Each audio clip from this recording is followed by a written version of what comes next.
तंबाकू की उत्पत्ति कैसे हुई? एक ऋषि का साधु था राजा। एक ऋषि का साधु राजा था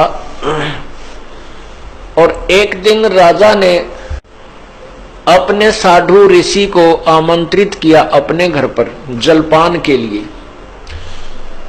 तो राजा ऋषि ने बहुत मना किया अपनी पत्नी को कि राजाओं का और ऋषियों का कोई मेल नहीं होता, राजा बड़े अभिमानी होते हैं, ये कोई हमारे सिर में दर्द करेंगे। लेकिन वो ऋषि पत्नी नहीं मानी, कहने लगे मेरी बहन कब कब मुझे बुलावे, आप तो न्योय नाक चढ़ाया करो, कोई भी काम हो जा। अर्थात ऋषि जी को विवश कर दिया राजा के घर जाने के लिए। अब राजा के घर गए तो राजा ने अपनी जो महिमा बना दिखाने के लिए और ऋषि पत्नी को प्रभावित करने के लिए बहुत अच्छे आहार, मेज पोस्ट मेज का ऊपर काजू किस्मत सेब संतरे नाना प्रकार की सब्जी बनवा के, जलेबी कचौड़ी पकौड़ी दही खीर हलवा सारे व्यंजन लगवा दिए मेज पे। अब आहार किया ऋषि जी ने भी, ऋषि पत्नी ने भी, सब ने मिलकर आहार किया। अब चलते समय ऋषि जी ने कहना पड़ा जी आप भी हमारे यहाँ आइएगा, एक औपचारिकता होती है। तो राजा ने कहा अवश्य आएंगे, कभी समय मिला तो अवश्य आएंगे।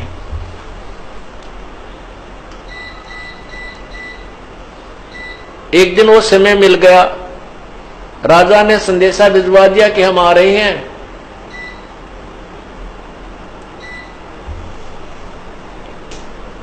अब ऋषि पत्नी चिंतित हुई कि वो तो सचमुच आ रहे हैं और साथ में ये संदेशा भेज दिया कि मेरे साथ हजारों की संख्या में अंगरक्षक होंगे, मेरे सैनिक होंगे। अब राजा चाहता था कि ऋषि को नीचा दिखाना, ये एक बूंदी बीमारी है साधु, ये दिखाना चाहता था कि मैंने ऐसे ऐसे आहार कराए हैं और ये ऋषि जी कुछ नहीं करा पाएगा, इसकी मिट्टी पलीत होगी। और परमात्मा कहते हैं कबीरा सब जग निर्धना, धनवंता ना कोई, धनवंता सो जानियो जप राम नाम धन होए। अब ऋषि जी के पास अपने तप की कमाई थी, अपनी साधना भजन की कमाई थी। ऋषि जी ने स्वर्ग से कामधेनु गाय वो उधारी ले ली कुछ समय के लिए और उसको अलग से एक टेंट में रखा हुआ था। उधर से राजा अपने हजारों सैनिकों को साथ लेकर पहुंच गया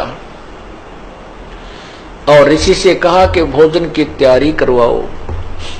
ऋषि जी ने कहा जी भोजन तैयार है, आप खाना खाइए।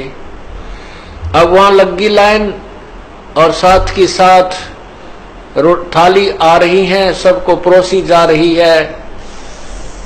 ऋषि जी ने अपने एक सेवक को उस गाय वाले टेंट के सामने बैठा दिया, वो उठा उठा कर थाली बाहर रखता रहा।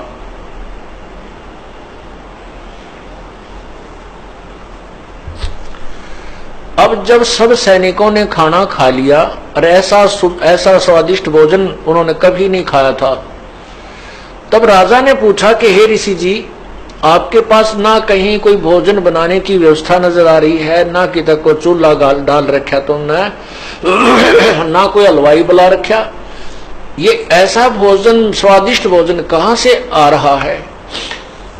तब राजा ने बताया कि मेरे पास एक कामधेनु गाय है और उसमें यह शक्ति होती है कि वो चाहे पूरी पृथ्वी जीव जा भोजन खा ले, पूरी पृथ्वी के प्राणी, तो भी उसका अंत नहीं आता है।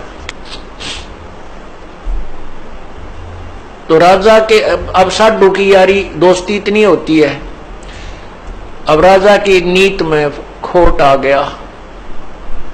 नीयत में खोट आ गया, उसने सोचा यू कंगाल क्या करेगा इस गाय का, मैं ले चलता हूं, बहुत ज्यादा सेना है मेरे पास और ये गाय सभी आहार करा दिया करेगी। कहने लगा ऋषि जी ये गाय मुझे दे दे, आप क्या करोगे इसकी? ऋषि जी ने कहा ये गाय मेरी नहीं है, मैं उधारी लाया हूं, मैं आपको नहीं दे सकता। तो राजा बोला सैनिकों से कि सैनिकों इस गाय को छीन लो। अब ऋषि सोचता है अच्छा नालायक ये तो जबरदस्ती कर रहा है मेरे साथ। तब उस ऋषि ने कहा हे गौ माता आप अपने स्वदेश लौट जाइए, मैं विवश हूं। इतना कहते ही वो टेंट के ऊपरले हिस्से को पाड़ती हुई और गाय आकाश की तरफ, स्वर्गलोक की तरफ चल पड़ी।